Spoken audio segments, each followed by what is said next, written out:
Hello, and welcome to another episode of Solipsist Watched. I am the Social Solipsist, and this week I watched Speed from 1994. Now, why did I watch Speed? Well, Speed is a movie that gets talked about a lot for one reason or another, and the reasons seem to be diametrically opposed. On the one hand, there are some people who seem to really, really like this film, including some notable directors, including Quentin Tarantino, who has, I think, previously noted it as one of his favorite films.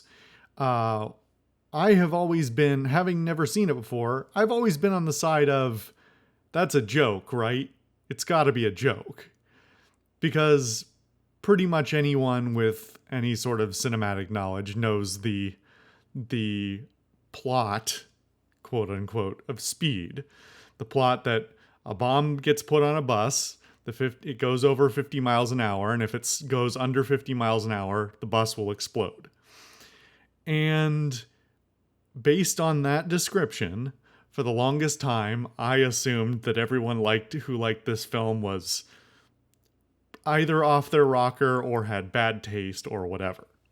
But that was unfair, because turns out this film is far more I shouldn't be surprised by this. Turns out the film is far more competent than by all rights it should be. Because it's bizarre. And having finished it about 15 minutes ago and then read some of the Wikipedia article, by all accounts it should have failed twice. One with the original idea, and then two with all of the messing around that happened through the course of its production between the original script rights being sold and the actual production. I just want to point out, because I didn't read the whole article, but man, the fact that apparently the original casting for the two leads were going to be, or the casting they wanted for the leads were Stephen Baldwin and Halle Berry, is hilarious to me. And I just can't get over that. I recommend, if you've seen this film or you're going to watch it, I recommend you read the article after the fact, because there's some bizarre shit in here, and I'm not gonna delve into it too much. But yeah, by all accounts, better film than I thought. Is it great? No, it's not. It's not like, it's not better than a lot of the really standout films from, like, action films from the late 80s and 90s. But it is surprisingly decent for substantial chunks of it. So I guess I should talk about I don't know if it's the right order to do it in. Anyway, I want to talk about the director a little bit, because this is directed by Jan de Bont. I may be getting that wrong, but he's Dutch, I think. Who, this is the first film he directed, but previously he had worked on a great many films as a DP. Most of the films he made after this also were ended up being panned.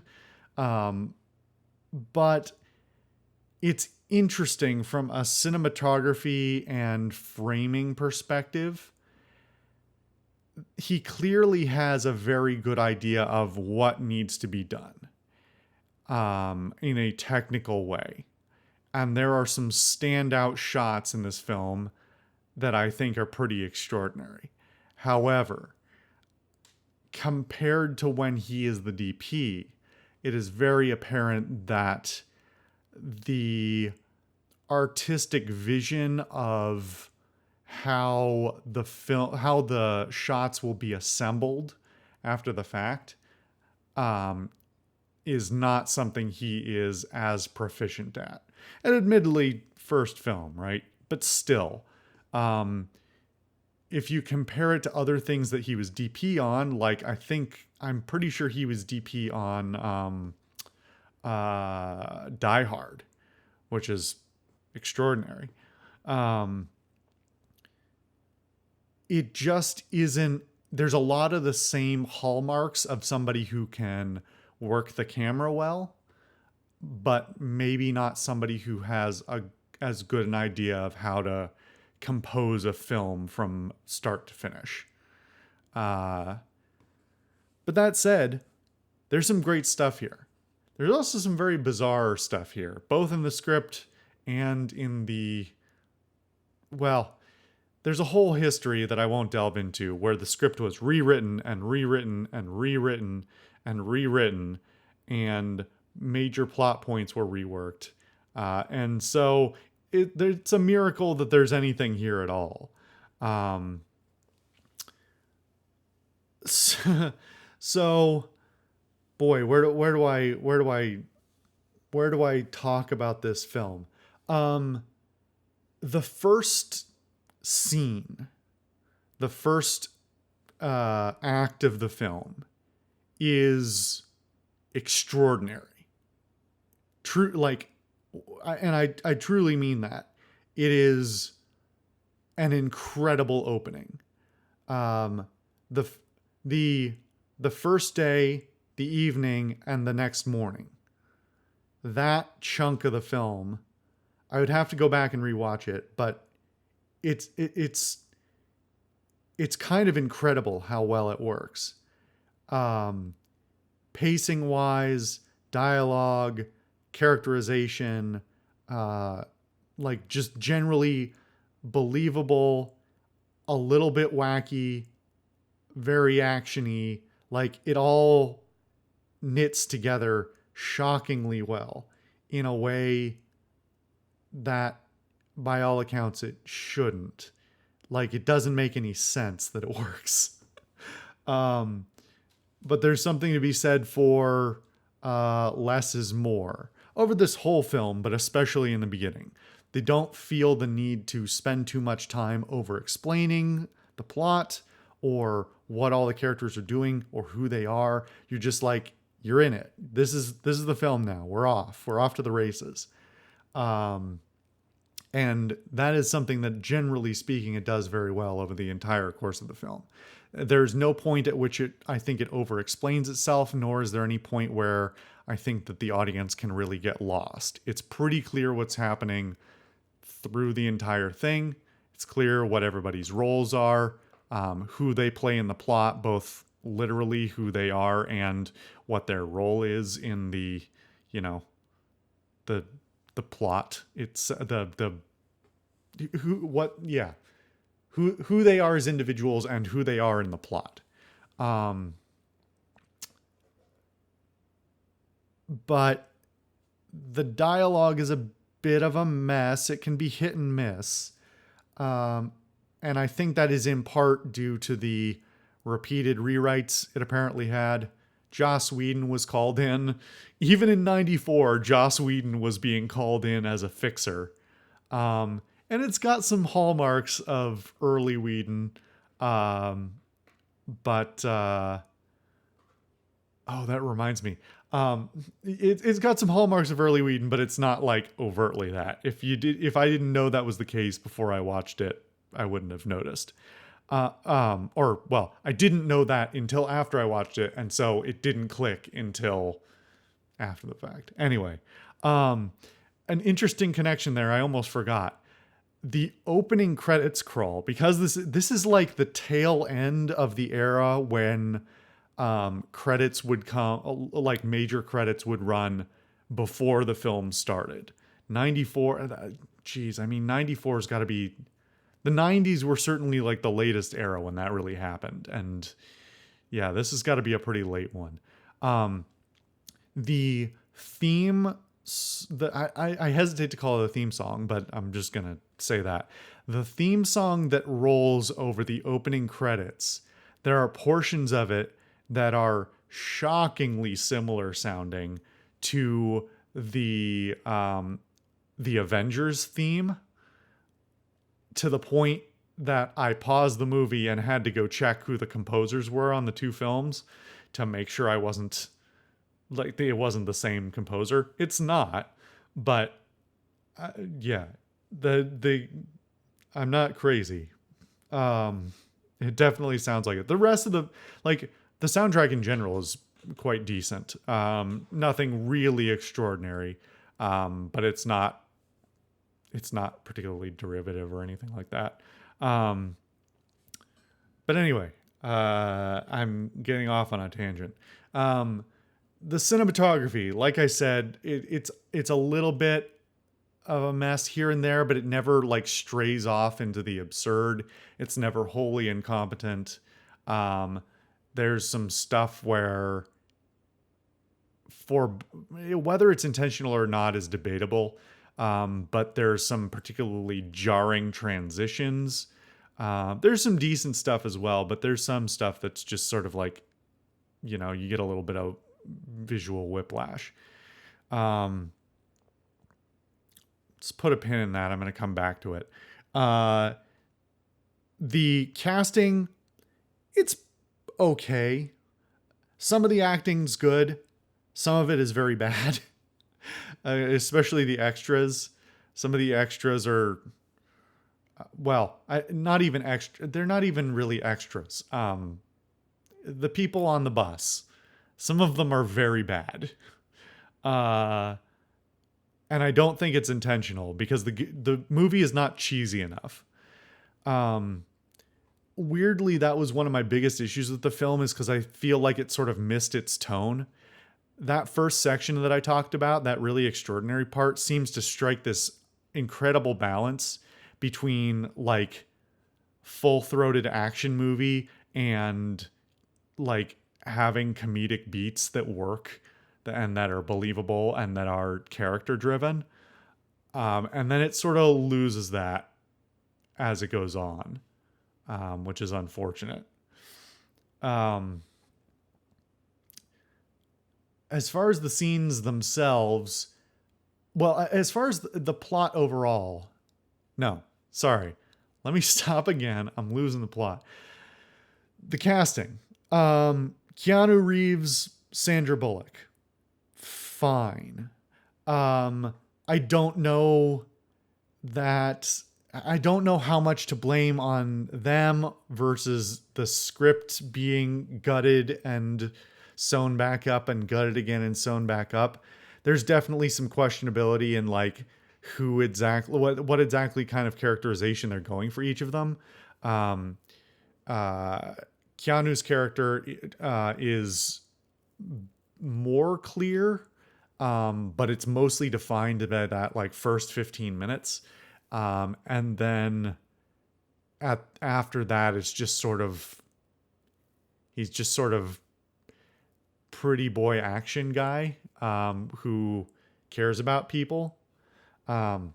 Another brief tangent. This is one of the few films, especially from the 80s and 90s, that I can think of where the police are actually portrayed as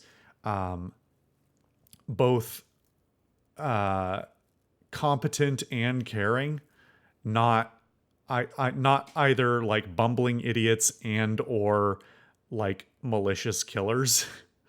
I can't help but draw some comparisons, especially now that I think about it after hearing that Halle Berry was slated for this at one point.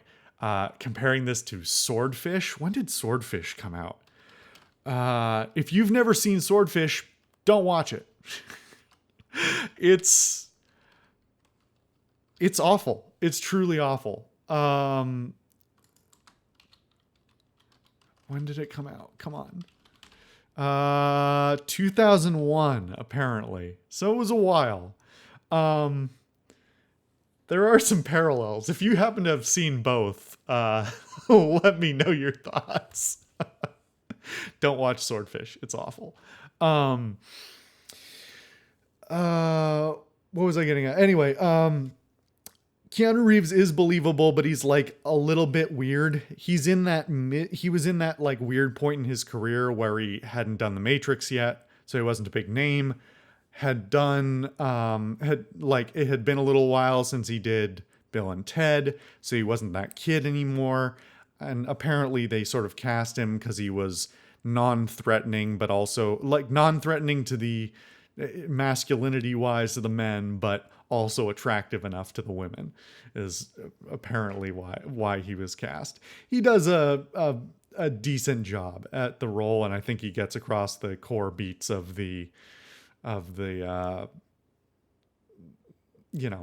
core beats of what was written. I think Keanu, generally speaking, is one of the actors I can think of who's the quality of his work is the most dependent on the quality of the script he's given. Yeah,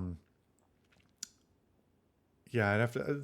That's just off the top of my head. I'd have to think if there's anybody else who else I think really falls in that category. But that's just another side note. Sandra Bullock is a bit of a mixed bag. She's very Sandra Bullocky in this. I don't necessarily believe her competence at some times. She's like, well, to get into the plot, just the briefest bit. This really isn't a spoiler, but I don't know. The fact that she drives a bus at 50 miles an hour with no prior experience is sort of beyond my comprehension, and they do sort of hand wave it. That is one of the most absurd things in the film as a whole. And actually that's a good segue into my point about this film should fall apart at the seams with its absurdity, and yet it manages to ride that line shockingly well at not being too absurd, at being the action film that does crazy stuff but is still subdued enough that you don't have to throw away your suspension of disbelief entirely and just be like, enjoy the ride. It's not even that. It's genuinely pretty believable. And I was checking the math on one particular thing that happens in the plot of the film that you may or may not know. It works out. The math works. It actually works shockingly well. But there are some things about the film that I just don't understand why they spent so much time and money to do them, because it felt like they felt they needed to put some level of spectacle into the film. I don't think the film really needed it. But there are a couple of scenes where they have a big action set piece, and they could have just not done that, and it probably would have saved them a couple $1 million. And it would not really have degraded the film at all. To my view, I think it would have tightened the film up a whole bunch. But that's neither here nor there. It is a 90s action film. There's only so much you can expect out of it to not get meddled with by the production studios. Again, the dialogue between the main characters, it wavers. The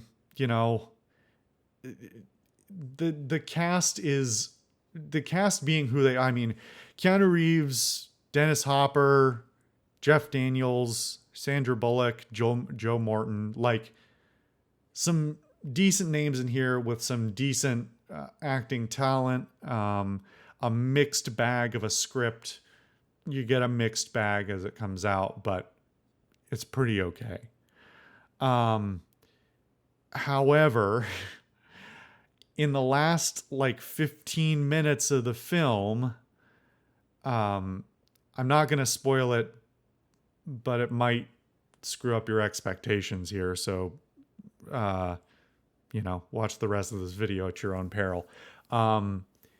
The last 15 minutes of the film really jump the gun. There's a very distinct point at which I felt the film should basically have ended, and then it didn't, and then it keeps going for another 10 to 15, and it gets progressively more absurd. The worst part is the initiation of the final bit of hand-to-hand combat. I'll just leave it there and not say anything more.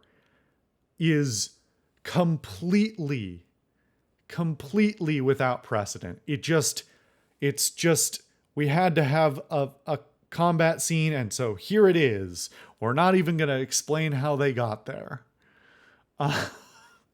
It's bizarre. But the whole preceding scene and basically everything that follows is also, I think, should have just been completely cut from the film. And appear, based on my cursory reading, to have been added far after the original script was written. So no surprise there that it may have very much been studio meddling that caused that to happen. Anyway, yeah, I mean, it does it, you know, compete with Predator or Aliens or Die Hard or any of the other like really big names from the era? No, I would say not. But it is a far better film than I expected. I do not regret watching it. If you're a fan of any of that kind of thing, I think it's probably worth your time. It's under 2 hours, so not a big commitment. And as a cultural touchstone, something I'm glad I understand better now. Anyway, yeah, it was something to watch. I'm not watching the sequel because everyone knows that one's trash. Anyway, thank you guys for watching another episode of Solipsist Watched. I've been the Social Solipsist, and I will see you guys next time.